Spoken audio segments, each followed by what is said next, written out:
Did you hear about the hostile alien probe that's heading towards Earth from the direction of a very interesting and biblically significant constellation? Of course you have, because everybody has already heard of this thing. Everybody's already made a video about it. Everybody except me, because I'm like 25 videos behind, because apparently I'm not much of a content creator anymore. On October 19, 2017, astronomers in Hawaii spotted something impossible, a long tumbling object later named Oumuamua. It entered our solar system from deep space, and then when it was getting ready to leave, it accelerated.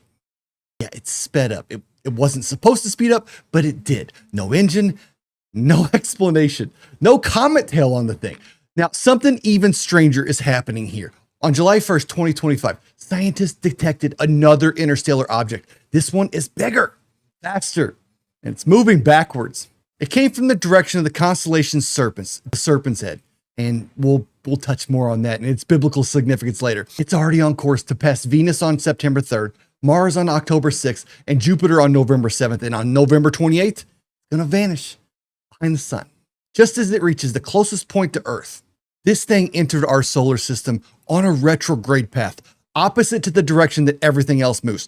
That alone makes it kind of bizarre, but its projected course gliding past 3 major planets in a matter of months raises some deeper questions. Is it just passing through, or is it looking for something?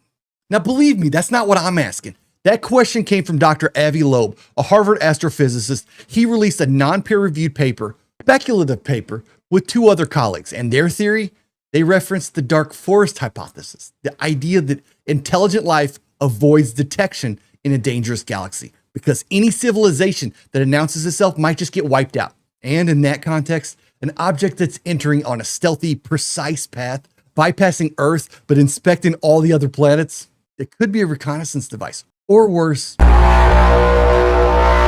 let's just say it could be a lot worse, all right?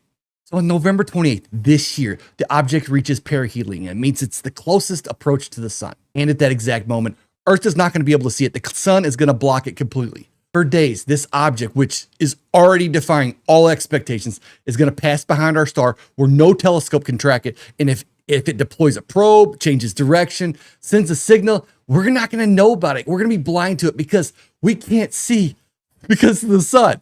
Go outside, try it. Don't do that. So this Harvard astrophysicist doesn't actually say it's a threat, but he refuses to say it isn't. And in my world, that's good enough for me, baby. I think the newspapers have kind of ran with this a little hard, but this isn't his first time that he's raised this kind of an alarm. In 2018, he also said that Oumuamua's acceleration out of the solar system indicated intelligent life. And in my opinion, it probably was, but nobody pays attention to me.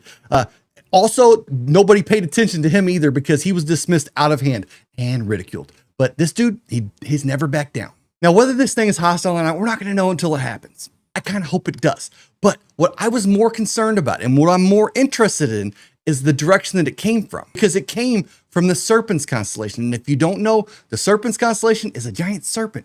It's broke up into 2 separate constellations, the head and the tail. And between them stands Ophiuchus, which carries very heavy symbolism in a lot of traditions, including Christianity. This constellation is the symbol of the restrainer, the one who holds back the serpent. In Genesis 3:15, God promised the serpent will be crushed by the seed of the woman. This constellation mirrors that image, a figure in the heavens restraining the enemy, waiting for the appointed time. Some say he represents Christ, the healer, the restrainer, the one who defies death. But I have read that Ophiuchus isn't just the symbol of the restrainer, but a celestial portrait of Michael the archangel, the one who in Revelation 12 leads a war in heaven and casts the serpent down. And now from the serpent's head, something has slipped through. But what if what slipped through is what was cast down? So the question is this just a rock? It's probably just a rock. But if it isn't, is this thing hostile? So what do you think? Should we worry or should we just not worry? Leave me a note in the comment section. Let me know what you think. Damn it, man. I usually damn it, man, this way.